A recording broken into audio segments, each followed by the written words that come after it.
তুষার ভাই, আপনি বলছিলেন যে গণভোটের বিষয় নিয়ে আমার এক সহকর্মী বলছিলেন, সাংবাদিক, তিনিও বিষয়টি জানেন না যে আসলে গণভোট কিভাবে দিবেন, কয়টা ব্যালটে দিবেন, কতগুলো প্রশ্ন থাকবেন।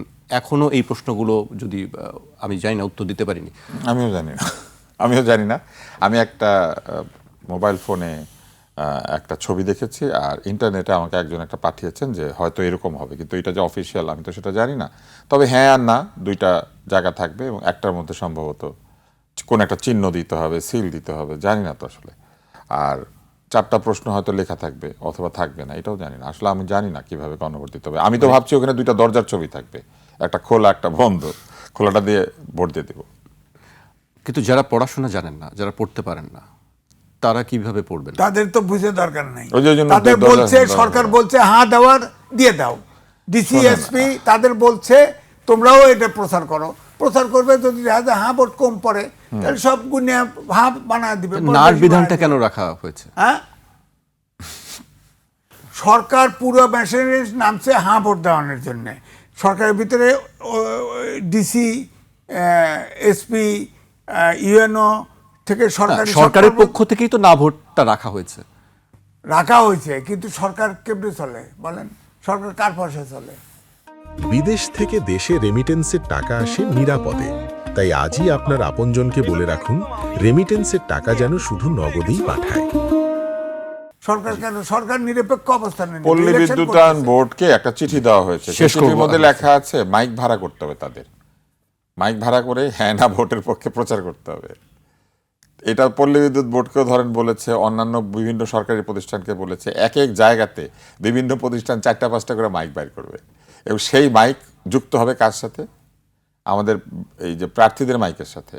আর রেজওয়ানা হাসান নামে আমাদের একজন অত্যন্ত প্রিয় বোন আছেন, উনি এসে বলেছিলেন ঢাকা শহরে হর্ন বন্ধ করে দেবেন, 60 ডেসিবেলের উপরে শব্দ করবেন না। শব্দ করার জন্য সরকারি টাকা খরচ করা হচ্ছে। আমাদের পরিবেশ উপদেষ্টা এখন বসে আছেন কেন? উনি মাইক বন্ধ করতে বলতে পারেন না? যে পল্লী বিদ্যুৎ বোর্ডের পয়সা দিয়ে মাইক ভাড়া করে মাইকিংয়ের প্রচারণা চালাতে বলা নতুন। আমি আরেকটা দিক বলি, তাহলে হ্যাঁ না দিলেন, ঘটনাচক্রে কোনো কারণে না ভোট জিতলো, তাহলে কি হবে? সরকার দায়িত্ব নিতে হবে না? এটা যাতে না জিতে সেজন্য সকল ব্যবস্থা সরকার নিয়েছে। পুলিশ, প্রাইমারি স্কুল, আপনি যদি হ্যাঁ না ভোটের কথা সরকার যদি হয়, এই সরকার তো বলি প্রবাসী সরকারের মতো, এনসিপিতে জয়েন করুক, নাহলে জামাতে জয়েন করে হ্যাঁ ভোটের প্রচার করুক, সমস্যা নাই। সরকারে থাকলে তার জাতীয় দায়িত্ব হচ্ছে নির্বাচন অনুষ্ঠান করা, একটা নিরপেক্ষ অংশগ্রহণমূলক নির্বাচন, গ্রহণযোগ্য নির্বাচন করা। হ্যাঁ না ভোটও গ্রহণযোগ্য নির্বাচন, সংসদও, দুইটা একটা। আমি আগেও বলেছি এটা সাংবিধানিক সরকার। এই হ্যাঁ না ভোট আলটিমেটলি সংসদে পাস হবে, না হলে তো আইন হবে না। আলটিমেটলি 6 মাসের মধ্যে ওইটাও অবৈধ। ওইটাও একটা প্রেসিডেন্ট আদেশ দিয়ে হ্যাঁ না দিচ্ছে, এটা অবৈধ। অবৈধ জিনিস সংসদ পাস করবে কেন? ফেলাই দিবে, বাসকে ফেলাই দিবে। এনসিপি এটার পক্ষে কথা বলে, অথচ এনসিপি এটা সই করে নাই। এই সরকার এনসিপি কে জুলাই সনদে স্বাক্ষর করাইতে পারে নাই, হ্যাঁ ভোট দিতে বলে। এনসিপি কিন্তু হ্যাঁ বলাইতে পারে নাই জুলাই সনদে। এনসিপি এখনো হ্যাঁ বলেছে জুলাই সনদে? তারা স্বাক্ষর করেনি। স্বাক্ষর না করা মানে তো হ্যাঁ বলে নাই। এনসিপি এই জুলাই সনদকে হ্যাঁ বলে নাই। আমরা বোকা নাগরিক এমন, এনসিপির সবাই আবার হ্যাঁ ভোটের জন্য বলতেছে। এরা জিজ্ঞেস করেন সনদকে হ্যাঁ বলে না, গণভোটে হ্যাঁ বলে। আপনি স্বাক্ষর করছেন? করেন নাই তো, করে নাই তো।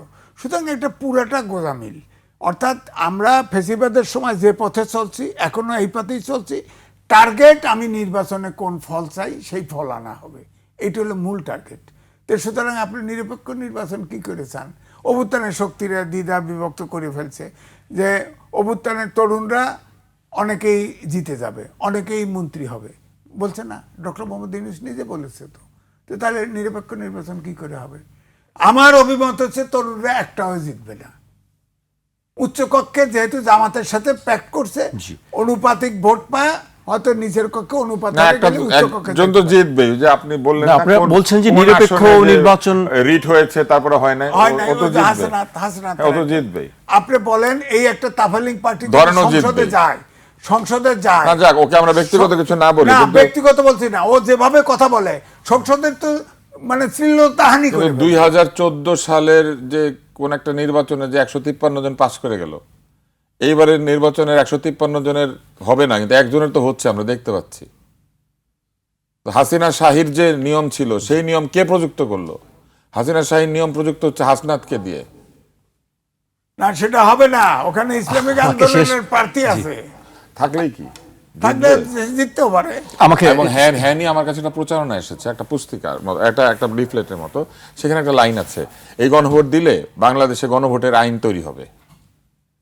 তার মানে নিজেরাই বলেছে যে এই গণভোটটার কোনো আইন নাই।